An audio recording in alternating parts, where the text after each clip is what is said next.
Every civilization has tried to explain where the world came from, but few imagined it the way ancient Egyptians did. To them, the world wasn't shaped by chance. It was crafted by gods, forces of nature with human desires, rivalries, and power. They believed everything around them, the wind, the river, the stars, was alive, driven by powerful beings older than time itself.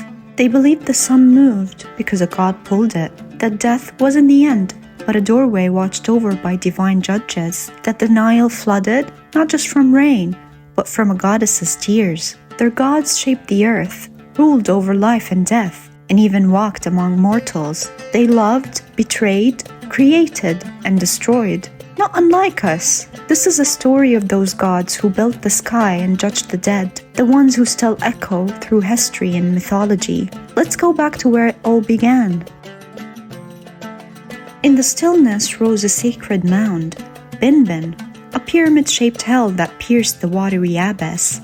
And on Binbin bloomed a lotus flower, its petals unfolding, not to fragrance or color, but to light. From its heart emerged Ra, the first god, radiant and golden, and with him came illumination. The dawn had arrived. Ra breathed life into the void. From himself he brought forth Shu, god of earth, and Tefnut, goddess of moisture, a divine pairing, ever in balance. Together they vanished into the dark waters, seeking to explore the vastness. Ra, alone once again, grew anxious. He plucked out his own eye, the eye of Ra, and sent it to search for them. When Shu and Tefnut returned, Ra's joy overflowed, and from his tears, humankind was born. Tears of relief became rivers of life.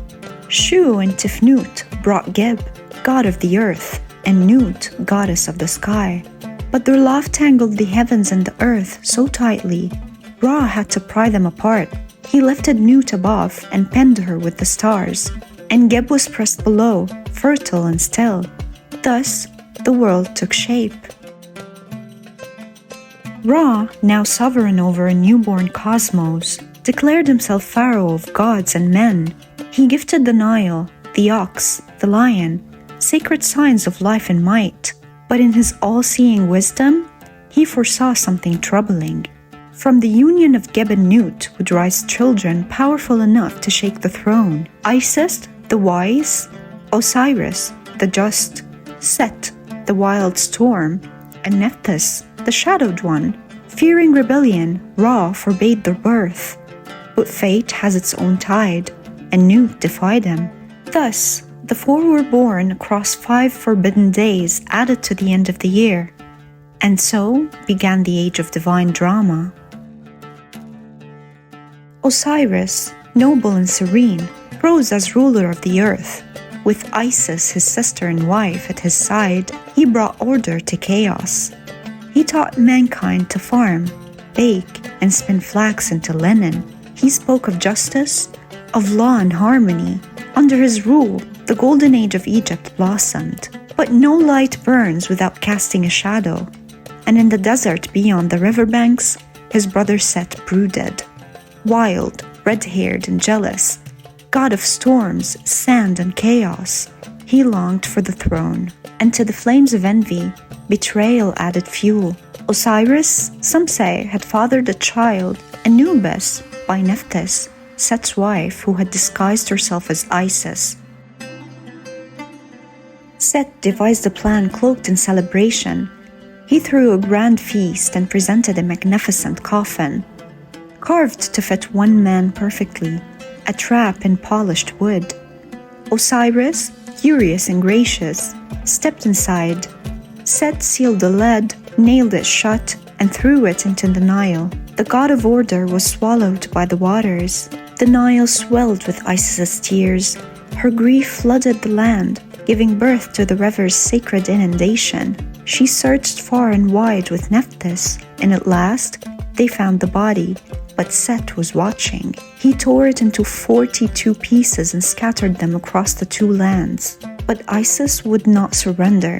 With the help of Anubis, guardian of the dead, and the wisdom of Thoth, the scribe of the gods, she gathered each fragment. She wrapped him in linen, spoke ancient spells, and breathed life back into him. Osiris rose, but he no longer belonged to the realm of the living. He descended instead into Duat, the underworld, to reign over the dead with calm judgment and eternal wisdom. From their love and magic, Isis bore a son, Horus, the falcon-headed god, sharp-eyed and resolute. Raised in secret marshes until he came of age, he would reclaim his father's throne. A divine trial was called. The gods gathered, Ra presiding. Set and Horus clashed in contests of strength, cunning, and endurance, from boat races to transformations into hippos, to battles that shook desert and sky. Set even tried to violate Horus in the night, but Horus tricked him. With Isis's help, he turned the tables, contaminating Set's food with his own divine seed. Humiliated, Set stood before the court, his forehead now bearing a glowing mark. After 80 years, the gods ruled in Horus's favor. Justice had ripened. Set, defeated, was not destroyed. Instead, he was condemned to ride Ra's solar bark, protecting it from the serpent Apophis as penance. Even chaos has its place, and Horus became king of Egypt, the first pharaoh in the line of divine rulers.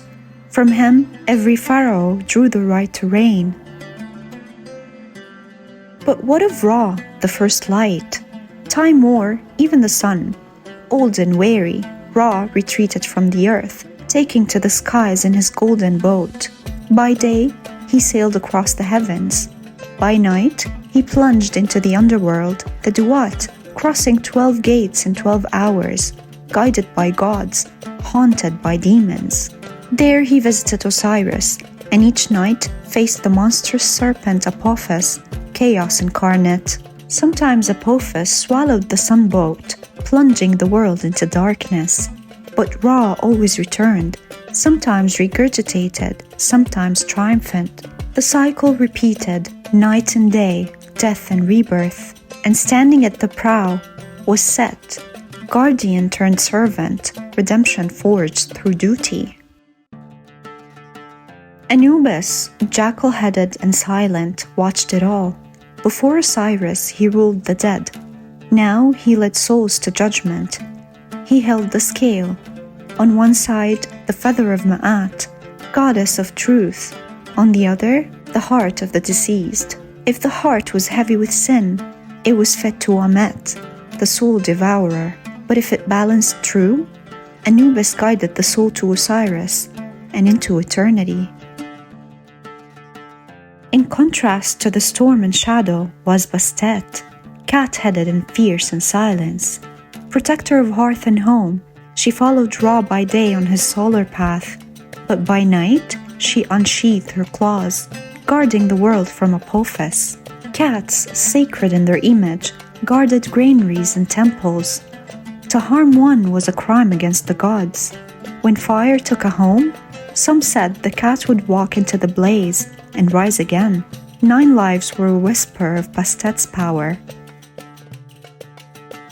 Though temples crumble and names fade into stone, the gods of Egypt still move in silence. In the flood of a river, in the cry of a hawk, in the whisper of wind over sand, Ra rides the sun, Anubis weighs our hearts. Bastet watches in shadow, and Horus reigns eternal. The myths remain, and in remembering them, so do the gods. Subscribe for more forgotten stories, myths, and ancient truths, and let us know in the comments below, which myth would you like to hear next?